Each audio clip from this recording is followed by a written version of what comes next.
ഈ ഇല്യാസ് ഏതോ ഒരു കേസുമായിട്ട് ബന്ധപ്പെടുത്തി ഇയാളുടെ ഫോട്ടോ വെച്ചിട്ടുണ്ടെങ്കിൽ അതെന്തായാലും തീർത്തും തെറ്റാണ്. നീതിപരമാണ് എങ്കിൽ, അത് സത്യസന്ധമാണ് എങ്കിൽ, അതിൽ ഒരു കിതാക്കിതയില്ല, സീതയാണെങ്കിൽ പിന്നെ എന്തിനാ ഈ പൈസ അങ്ങനെ യൂട്യൂബർമാർക്ക് പൈസ കൊടുത്തത്? ഒന്നുകിലും പ്രൊമോഷന് പൈസ കൊടുക്കാം. സാധാരണ ഞാൻ ചില പ്രൊമോഷൻ വീഡിയോകൾ ചെയ്യാറുണ്ട്, അതിന് ഞാൻ ക്യാഷ് വാങ്ങാറുണ്ട്. കാരണം നമുക്ക് ജീവിക്കണ്ടേ. ആ കഥയൊന്നും പറയിപ്പിക്കണ്ട. ഇല്യാസ് എന്തെങ്കിലും പറഞ്ഞു അത് പറയാം. തളർത്തിയിട്ടില്ല, തളരുമില്ല.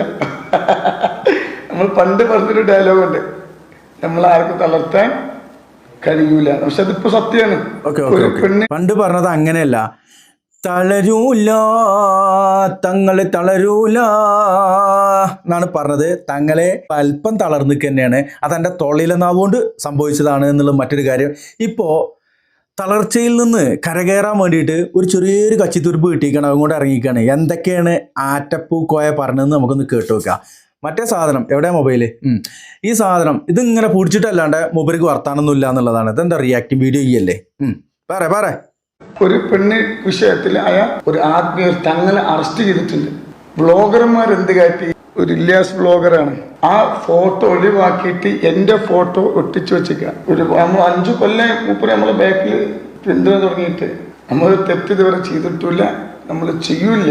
അതൊരു നമ്മൾ തെറ്റ് ഇതുവരെ ചെയ്തിട്ടുമില്ല, ചെയ്യൂല. അത് അങ്ങനെയുള്ളൊരു വീഡിയോ ആണ്. അപ്പോൾ ഒരു അന്തം കുന്തമല്ലാണ്ട് എന്തൊക്കെ പറയണു, എന്തൊക്കെ പറഞ്ഞതിൻ്റെ അപ്പുറം വേറെ എന്തൊക്കെ പറഞ്ഞു. അതുകൊണ്ട് എടുത്തെടുത്ത് നമുക്കിത് മുഴുവനായിട്ട് റിയാക്ട് ചെയ്യാനും കഴിയില്ല, പറയാനും കഴിയില്ല. എന്തായാലും ഇവിടെ പറഞ്ഞത് 5 കൊല്ലമായി ഇയാളെ പിന്നാലെ കൂടിയിട്ട് 5 കൊല്ലം തന്നെ ആയിട്ടുള്ളൂ നുണർച്ചിൽ തുടങ്ങിയിട്ട്, ഈ പൊട്ടപ്പോയത്തം വിളമ്പിൽ തുടങ്ങിയിട്ട്. പിന്നെ ഇയാളുടെ ഫോട്ടോ എടുത്തിട്ട് വേറെ ഏതോ ഒരു ആറ്റക്കോയനെ പിടിച്ചപ്പോൾ ഇതുമായിട്ട് ഏതോ ഇല്യാസ് ചെയ്തൊരു വിഷയവുമായിട്ട് മണ്ണാർക്കാട് പ്രസ് ക്ലബ്ബിൽ, പെയ്ഡഡ് പ്രസ് ക്ലബ്ബാണ്, മണ്ണാർക്കാട് നിന്നേ കാണുള്ളൂ, മണ്ണാർക്കാട് പ്രസ് ക്ലബ്ബാണ്. അവിടെ വന്നിട്ട് വാർത്താ സമ്മേളനം നടക്കുകയാണ്. ഇനി എന്തൊക്കെയാ പറഞ്ഞു നോക്കാം. പാറകോയെ അതൊരു മാഫിയാണ്. നമ്മളെ കയ്യിൽ നിന്ന് പൈസ വാങ്ങിയ ആളുകൾ നമ്മൾക്ക് പറഞ്ഞു തന്ന ഐഡിയാണിത്. എൻ്റെ ഓർമ്മ ശരിയാണെങ്കിൽ 5 കൊല്ലമായി പല ആളുകളും യൂട്യൂബിലൂടെയും ഫേസ്ബുക്കിലൂടെയും നമ്മളെ വേട്ടയാടിക്കൊണ്ടിരിക്കുക നിരന്തരം. വളരെ മോശമായി അവിടെ നിന്ന് പറയേണ്ടതുണ്ട്. ഈ 5 കൊല്ലമായി എന്ന് പറയുമ്പോൾ 5 കൊല്ലം മുമ്പേ എവിടെ ഡോക്ടറായിട്ടും വൈദ്യനായിട്ടും അതുപോലെ ഫുട്ബോൾ ടീമിൻ്റെ മാനേജറായിട്ടും അതേപോലെ തന്നെ മറ്റു ടാക്സി ഓടിച്ചുകൊണ്ടും ഓട്ടോറിക്ഷ ഓടിച്ചുകൊണ്ടും ഗൾഫിൽ പോയിട്ട് എന്തൊക്കെ ഹൗസ് ഡ്രൈവർ ജോലി ചെയ്തുകൊണ്ടൊക്കെ ജീവിക്കായിരുന്നു. എൻ്റെ പിന്നാലെ കൂടേണ്ട ആവശ്യമില്ല. മനുഷ്യന്മാരെ പറ്റിക്കൽ തുടങ്ങിയിട്ട് 5 കൊല്ലമായിട്ടുള്ളേ. 2019 കൊറോണ തുടങ്ങിയ സമയത്താണ് ഈ ആത്മീയ വാണിഭം തുടങ്ങിയത്, ഈ ചൂഷണം തുടങ്ങിയത്. ചൂഷണം തുടങ്ങിയ ആളുകളത് വിമർശിക്കും. അതിന് പിന്നെ എന്ത് പറഞ്ഞിട്ടും കാര്യമില്ല. മണ്ടിക്കോ. മോശമായി ഒരു തെറ്റും നമ്മൾ ചെയ്യാതെ നമ്മളെ പലതും പറഞ്ഞ് നമ്മളെ കുടുംബത്തെ അവഹേളിച്ച് ഒരുപാട് വിവാദങ്ങൾ. പക്ഷെ അതൊന്നും നമ്മൾ മെയിൻറ്റ് ചെയ്യാറില്ല. കാരണം പക്ഷെ ഇന്ന് രാവിലെ എഴുന്നേറ്റ് എൻ്റെ പ്രാർത്ഥനകൾ കഴിഞ്ഞ് ഒരു 9 മണിയാകുമ്പോൾ എനിക്കൊരു ഫോൺ കോൾ വന്നു.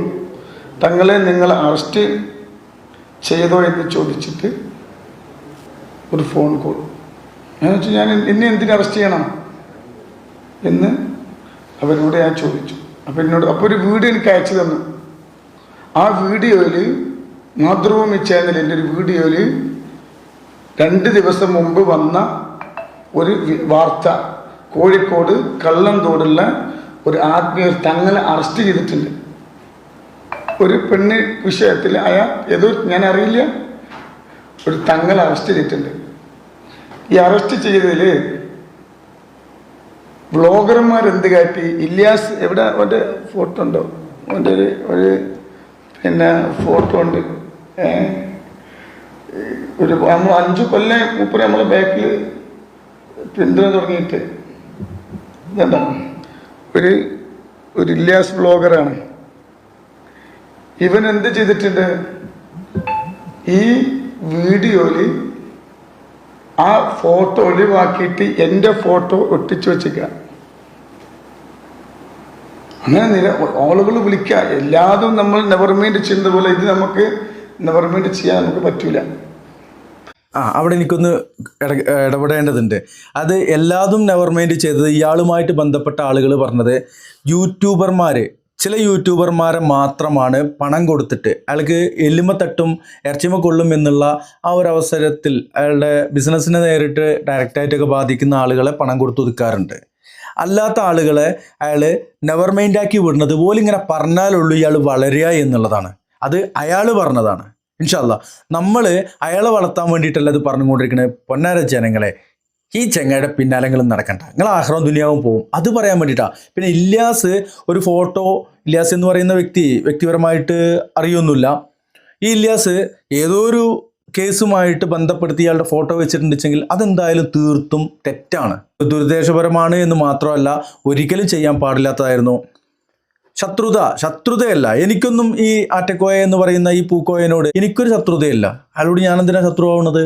എനിക്ക് വ്യക്തിപരമായിട്ട് അയാളോടൊരു വിരോധമില്ല, ശത്രുതയില്ല. പക്ഷെ ഈ തരത്തിലുള്ള പോട്ടത്തരം പറഞ്ഞു നടക്കുമ്പോൾ നമുക്ക് അത് വിളിച്ചു വരാതിരിക്കാൻ കഴിയില്ല. അതുകൊണ്ട് വിളിച്ചു വരണം. എന്തായാലും ആറ്റക്കോയ പറയട്ടെ. കോയെ. കാരണം ഒരു കുടുംബത്തിന് നമ്മളെ മക്കളൊക്കെ മാന്യമായി സ്കൂളിലും മദ്രസയിലും പോകുന്നു, അവരെ പെൺകുട്ടിനെ പീഡിപ്പിച്ചു എന്നൊക്കെ പറയുമ്പോൾ അങ്ങനെ പല ആളുകളും വിളിച്ചു. അപ്പോൾ അതിൽ യഥാർത്ഥ എന്താണ് എന്ന് വെച്ചാൽ നമ്മളല്ല അതിൻ്റെ ആൾ. നമ്മൾ തെറ്റ് ഇതുവരെ ചെയ്തിട്ടില്ല, നമ്മൾ ചെയ്യില്ല. കാരണം നമ്മളൊക്കെ പല ആളുകൾക്കും മാതൃകയാകേണ്ട ആളുകളാണ്. അപ്പം അതുകൊണ്ട് വ്യാജ വാർത്തയിൽ ആരും പെട്ടുപോകരുത്. 5 വർഷമായി നമ്മളെ നൂറെ ഹബീബ് തങ്ങൾക്കെതിരെ, ചാനലിനെതിരെ ആളുകൾ വേട്ടയാടുന്നു.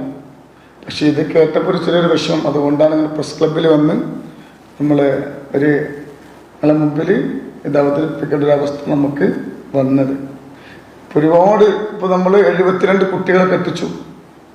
ഇപ്പോൾ ഈ നവംബർ 30-ാം തീയതി 31-ാം തീയതി 20 കുട്ടികളെ കല്യാണം. ഇപ്പം ഈ മാസം ഈ എത്ര കുട്ടികളെ കെട്ടിക്കണോ, ഇത്ര കുട്ടികളുടെ കല്യാണം എന്നൊക്കെ പറഞ്ഞത് എൻ്റെ തറവാട്ടുവാക എടുത്തിട്ടൊന്നുമല്ല ഇജ്ജ് കെട്ടിക്കണത് അല്ലേ? ഇജ്ജ് നാട്ടുകാരെയൊക്കെ ഒന്ന് പിരിച്ചുണ്ടാക്കിയിട്ട് കീട്ടണിയിൽ പകുതി പോലും ചിലവഴിക്കാതെ നീ ഇങ്ങനെ കല്യാണം കഴിച്ചു വിടുന്നുണ്ട്. എന്തിന്? ഇന്ന് നാട്ടിൽ ഞാൻ എന്നും പറയണതാണ്, ഇന്ന് നാട്ടിൽ പെൺകുട്ടികളെ കിട്ടാത്ത അവസ്ഥയാണ്. എൻ്റെ പൊന്നാര ആറ്റക്കോയെ, എന്തിനാണ് ഇജ്ജ് ഇടങ്ങേറാവുന്നത്? പെൺകുട്ടികളുണ്ടോ, അവരുടെ വിവാഹങ്ങൾ അങ്ങനെ നടന്നുകൊണ്ടിരിക്കുന്നുണ്ട്.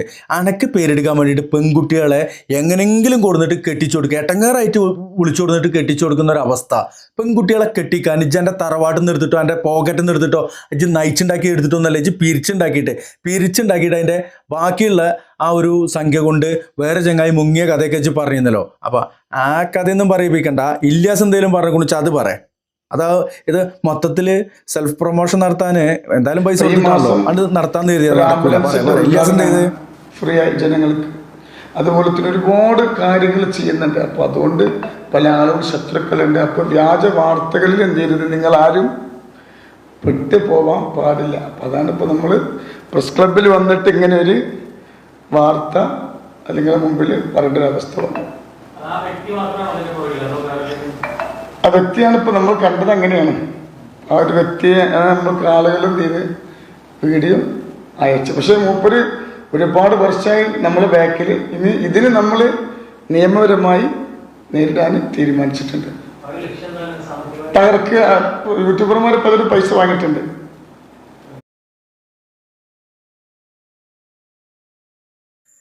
അത് പറഞ്ഞു കേട്ടോ നിങ്ങള്. യൂട്യൂബർമാർ പലരും പൈസ വാങ്ങിയിട്ട് എന്തിനെ കൊടുത്ത്?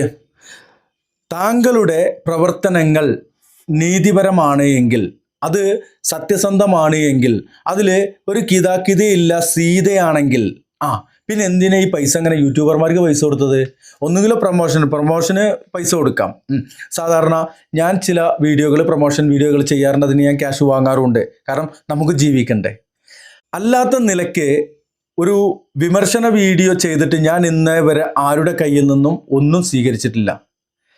ഒരു വീഡിയോ ചെയ്തിട്ട് ഒരു വീഡിയോ മറ്റോ ആണ് എനിക്ക് പിൻവലിക്കേണ്ടി വന്നത്. അത് എൻ്റെ മനസ്സാക്ഷിക്ക് പിൻവലിക്കണം എന്ന് തോന്നി പിൻവലിച്ചു. അതിന്റെ പേരിലൊരു നയാ പൈസ ഒരു വിവാദപരമായ ഒരു വീഡിയോ ആയിരുന്നു ഈ ചാനലിൽ, ഫസ്റ്റ് ചാനലിലായിരുന്നു. 3 വർഷത്തോളം ആയിട്ടുണ്ട്.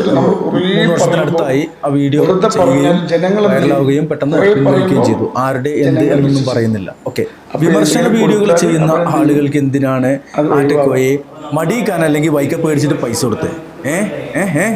അതൊരു കാര്യമാണല്ലോ അല്ലേ? നമ്മൾ 4 വർഷം മുമ്പ് ഒരാളെ കുറിച്ചിട്ട് 10 ഒരു ഗ്യാങ്ങാണിത്, ഒരു ഗ്യാങ്ങാണ്.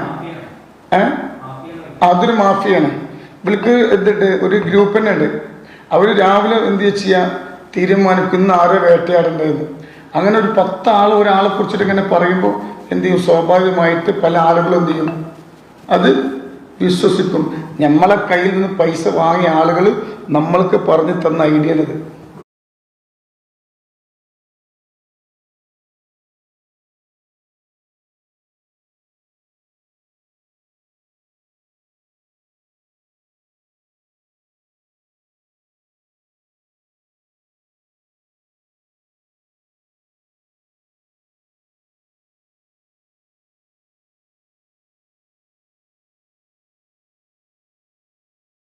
അങ്ങനെ ഉണ്ടോയെന്ന് എനിക്കറിയില്ല.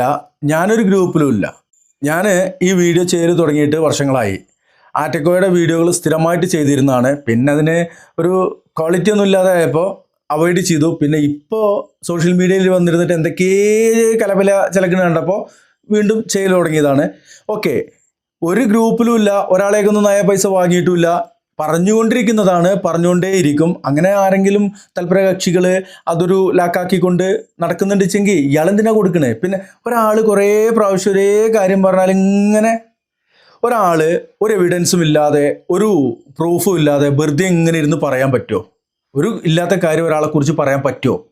അല്ല, അതറിയണമല്ലോ. ആറ്റക്കോയക്ക് ഇത് ഗവൺമെൻറ് തലങ്ങളിലൊക്കെ എത്തിക്കഴിഞ്ഞാൽ വേറെ കുറച്ച് അല്ലറ ചില്ലറ ബുദ്ധിമുട്ടുകൾ വരാനുണ്ട്. അപ്പോൾ ആറ്റക്കോയക്ക് നിയമപരമായിട്ടൊന്നും മൂവ് ചെയ്യാൻ പറ്റാത്ത കാരണം കൊണ്ട് ആറ്റക്കോയ മണി കൊടുത്തിട്ട്, കൈക്കൂലി കൊടുത്തിട്ട്, ആറ്റക്കോയ യൂട്യൂബർമാർക്ക് കൈക്കൂലി കൊടുത്തിട്ട് പോലെ നാവടക്ക്. ഇപ്പോൾ ഹൈദർ മധൂർ എന്ന് പറയുന്ന ആ ഒരു വ്യക്തി, ഞാൻ എൻ്റെ 3 വർഷം മുമ്പേ ഉള്ള വീഡിയോയിൽ ഒരു വീഡിയോ ഇയാൾക്കെതിരെ ചെയ്യുമ്പോൾ ഹൈദർ മധൂർ ഏജ് പെട്ടു എന്നും പറഞ്ഞിട്ടാണ് വീഡിയോ തുടങ്ങിയത്. അന്ന് ഹൈദർ മധൂർ സ്ട്രോങ് ആയിട്ടുണ്ടായിരുന്നു, അതിനുശേഷവും സ്ട്രോങ് ആയിട്ടുണ്ടായിരുന്നു. പിന്നെ ഹൈദർ മധൂർ പറ്റ സൈലൻ്റായി. ക്യാഷ് വാങ്ങിയിട്ടുണ്ട്. ഇയാൾ പറഞ്ഞ് 7 ആണെന്നുള്ളത്, വേറൊരാൾ പറഞ്ഞ് കുറേ വാങ്ങിയിട്ടുണ്ടെന്നില്ല. എത്ര വാങ്ങിയാലും അതെന്തായാലും നാണമാനില്ലാത്ത പരിപാടിയാണ്. കൊടുത്തോനും നാണല്ല, വാങ്ങിയോനും നാണല്ല. അങ്ങനെയാണ്. സൂക്ഷ്മമില്ലാത്തവൻ്റെ മുതൽ നാണമില്ലാത്തവൻ കൊണ്ടുപോയി നക്കി എന്ന് പറഞ്ഞ പോലെയാണ്. രണ്ടും കണക്കാണ് എന്നുള്ളതാണ്. എന്തായാലും ഇതിൽ കൂടുതൽ ഇത് പറയാനൊന്നുമില്ല. മൂപ്പരെ ആരോ വ്യക്തിപരമായിക്കൊണ്ടില്ലാത്തൊരു കേസ് പറഞ്ഞിട്ട് ആക്ഷേപിച്ചു എന്ന് പറഞ്ഞു. അതിനോട് എന്തായാലും യോജിക്കുന്നില്ല. പിന്നെ മൂപ്പര് സ്വയം പ്രമോഷൻ നടത്തുകയാണ്. അത് തിരിച്ചറിയുക. അയാളത്ത് ഒന്നുമില്ല, ഈ സ്വലാത്തുൽ ഫാത്തിഹയും കൂടി ഒന്നുമല്ല എന്നുള്ളത് മനസ്സിലാക്കുക. അല്ലാഹു അനുഗ്രഹിക്കട്ടെ. അസ്സലാമു അലൈക്കും വറഹ്മത്തുള്ളാഹി.